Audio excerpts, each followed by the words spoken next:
Hello beautiful people welcome to my channel. तो friends मु independence day में किसी स्पेशल सामान मगई थी जोटा कि आसी जाइए। तो चलते तार ए अनबॉक्सिंग करवा।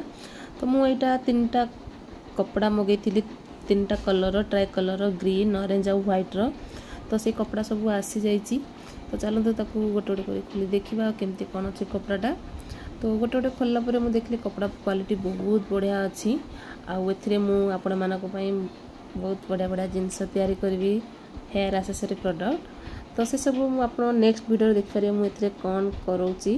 तो से जदि नेक्स्ट वीडियो देखा चाहते मुझे कौन बनाऊँगी तो आपण मैंने जब मो चैनल को एपर्यंत सब्सक्राइब करना सब्सक्राइब कर दिंतु और बेल आइकन को प्रेस कर दिंतु जहाँद्वारा आप नेक्स्ट वीडियो नोटिफिकेशन पाइपर आप मो वीडियो मिस करें। तो देखो फ्रेंड्स यहाँ हूँ तीन कलर कपड़ा बहुत बढ़िया है कपड़ाटा। तो आप भिडियो भल लगे लाइक करदे